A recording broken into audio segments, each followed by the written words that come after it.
Since I was mute and blind, so I could only use all my strength to cling to the cliff wall, shaking my head and sobbing, silently begging Harold to spare me. Instead, without hesitation, he crouched down and began prying my fingers off the rock, one by one. The touch of his palm against my fingers made me tremble. These were the same hands that had once held mine countless times, the same hands that had guided me through hardships, both big and small. I had believed that as long as we were of one heart, we could overcome anything and live happily together. But now, those same warm hands were pushing me toward my death. At last, my grip failed, and I plummeted from the cliff. My body crashed against the jagged rock face, the sharp edges tearing into my skin, my eyes, my nose, my cheeks. But at that moment, the pain faded. All I could feel was the terrifying, endless weightlessness consuming me. Then, I hit the freezing, bottomless lake below. I didn't know how long I had been unconscious, but through my daze, I heard a voice speaking to me. "My goodness, sweetie, you're seriously injured. Her eyeballs are heavily injured. Her nose is fractured terribly. Maybe our team can save you, but we need you to try new materials. Are you willing?" Dr. Morris' team from the Massachusetts General Hospital had been having a barbecue by the lake when they found me on the shore. Without hesitation, they brought me back to their laboratory. I guess this was a miracle. Without further ado, I nodded vigorously. If someone was willing to save me, I wouldn't waste the chance to live. Someone then lifted my arm and pressed my hand onto a document. Without any hesitation, I signed the form. After that, they wheeled me into the operating room. As soon as I was brought out again, my head was wrapped tightly in white bandages, like a mummy. The bandages left only my nostrils for breathing and my mouth for eating. Although I looked funny, I endured it patiently. 3 months later, the bandage was removed, layer by layer. As I looked at myself in the mirror, I couldn't help but widen my eyes in shock. After all, I found out that I now had a pair of heterochromatic pupils. My left eye was a deep green, while my right eye was an icy blue. Under different lighting, the colors shifted in intensity. Artificial corneas are usually transparent, but after reshaping your severely injured eyeballs, this effect unexpectedly happened to you, Dr. Morris said in amazement, standing behind me. Not only were my eyes strikingly beautiful, but my nose had also been reshaped. My new nose had a high, elegant bridge. Not to mention, my skin had become smooth and pale, which was as flawless as a high-fashion model. For 20 years, I had been mute in vain. I had been abandoned on the roadside as a newborn and taken to a nearby orphanage by a kind-hearted passerby. In the orphanage, having enough food and clothes was a luxury, and no one ever paid attention to my subtle physical condition. When other children ridiculed me for my short tongue tie and unclear pronunciation, I stopped trying to speak altogether. Eventually, I became completely mute. But now, Dr. Morris had made one final cut at the root of my tongue, giving me a voice at last. I had not only become beautiful, but also whole. Dr. Morris' team kept me at the institute, monitoring my health data daily and studying any signs of rejection from the artificial corneas. At noon, I sat in the staff cafeteria as usual, eating my meal, while the television played a talk show in the background. The host's excited voice rang through the speakers. Miss Cassandra Pritchett's bold decision to cast newcomers was absolutely the right choice. Harold's moving performance in Give Me 10 Days of Light is winning hearts everywhere. This film is bound to be a massive success. Congratulations. The camera panned to Cassandra Pritchett, the film's director, who accepted the microphone with a blushing face. "I auditioned countless professional actors," she said. She then continued, "but they all felt too rehearsed. I needed someone raw, someone who could embody the emotions I was searching for." Her eyes shone as she spoke, clearly proud of her discovery. And then Harold came into my life. After that, she continued, "Harold is such a hard worker. He's always the first to arrive on set. Every day, he finds a quiet corner, listens to audio recordings and studies the script." Her gaze softened as she kept on talking. "I think there's nothing more attractive than a man who takes his work seriously." Then, the camera immediately cut to Harold. The moment I saw his face, my heart clenched. Snap. The utensils in my hand bent. Harold wrinkled his nose slightly, a familiar habit of his when he was annoyed. I knew that look all too well. He wasn't interested in Cassandra, no matter how much she admired him. The host, picking up on the tension, quickly handed the microphone to Harold as he said, "Mr. Harold Wellington, Miss Pritchett just spoke very fondly of you. Do you have anything to say to her?" Harold took a deep breath, his fingers tightening around the mic. "First of all, I want to thank Miss Pritchett," he said calmly. "Without her, I wouldn't be where I am today. I have always respected her as a mentor." A polite answer. But then his tone shifted. "Give Me 10 Days of Light gave me lots of money. It helped me regain my eyesight, but..." His voice wavered for the briefest moment. "I also lost the person I loved most." The studio audience let out a collective sigh. Cassandra's expression soured instantly. Harold turned to the camera, his gaze filled with sincerity. She was never part of this industry. She was just an ordinary girl. But when she saw me rise to fame, saw that my eyes had healed, she thought she wasn't worthy of me anymore, and disappeared without a trace. Silence filled the room. Then, Harold spoke again, his voice firm but pleading as he said, "My love, if you're watching this, please come back to me. I will always wait for you."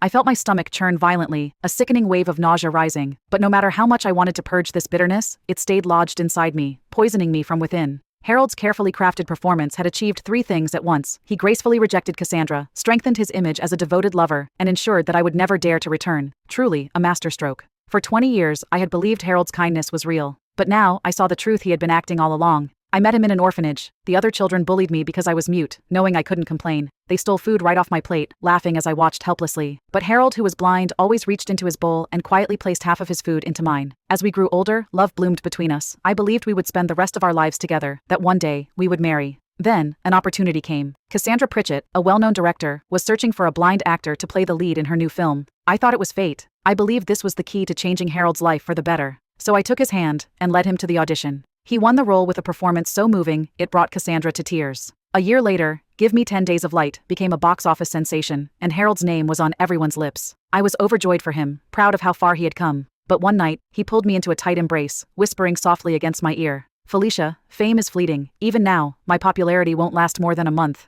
His breath was warm, his voice laced with urgency as he spoke. "I love acting. I know I have the talent to bring characters to life, but my blindness limits me." Then came the words that would shatter my world. "Felicia, will you give me your corneas?" I froze. "When I regain my sight, I'll finally have a future in this industry. I'll become truly famous." His grip on me tightened. "I want to marry you, to shelter you from every storm. No more suffering, no more hunger. We'll leave behind those orphanage days and live in a world as sweet as honey." He sounded so sincere. I had never wished for wealth. I only wanted a simple, happy life with him. So I agreed. If only one of us could have a normal life. I wanted it to be him. I gave him my sight, and in return, Harold crushed my heart beneath his feet. After the interview ended, Cassandra returned to her mansion. Half an hour later, Harold went upstairs using the mansion's freight elevator and entered her home through the side door. As soon as the man entered, a bottle of wine fell from above and hit his forehead hard. Blood and wine spilled all over the floor, leaving the house in a mess. Harold didn't care about the wound that was constantly bleeding. Instead, the man wiped the liquid off the ground with his clothes, picked up the broken bottle with his bare hands, and threw it into the trash can. He knelt down and rubbed against Cassandra, who angrily said, "You're really too cocky, Harold. How dare you embarrass me in public?" Harold explained humbly, "I was only following your teachings. I can't think about falling in love and getting married at this stage, or I'll lose too many girlfriends." Cassandra sneered as she said mockingly, "You really think you're a celebrity and can stay popular forever?" She crossed her arms and smirked. "Without my support, you are nothing."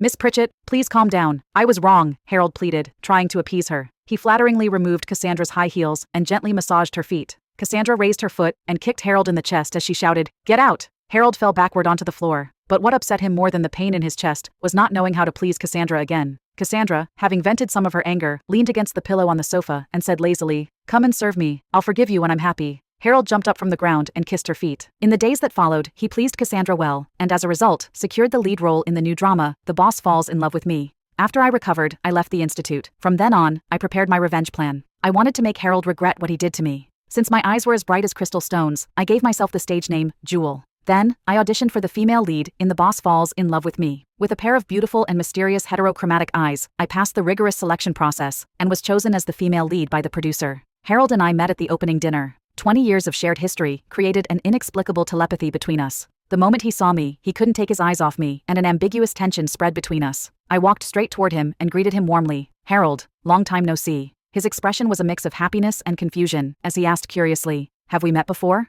I nodded playfully, replying to his question. "I'm your #1 fan. I've waited for your flight at the airport." I smiled. "I'm so happy to be working with my idol." Harold smiled knowingly and held my hand. When our fingers touched, an electric current surged through him, leaving him momentarily stunned. He fell into my trap. On the other hand, Cassandra's face immediately darkened when she saw this. The woman called Harold away from me and ordered him to toast to the various sponsors. But I had already lit a fire in Harold's heart. Even as he moved through the crowd, raising glasses in forced laughter, his eyes kept glancing at me. The fish was about to be hooked. I couldn't help but curl the corners of my lips. A while later, Harold, now drunk, vomited in the restroom. He stumbled out and leaned against the hallway wall to rest. When I saw him, I stepped forward. Then, I took out a honey hangover candy from my bag and handed it to him. Back in the orphanage, he had once been tricked into drinking cheap liquor by a group of brats. I had rushed to a nearby pharmacy to buy this very candy to help him sober up. That would help him get over his hangover. Harold stared at the candy for a long time, his eyes misting over. Then, pulling me into his arms, he murmured in a drunken slur, "Felicia, you are the only one in this world who has ever truly cared for me." I felt sick to my stomach and quickly pushed him away.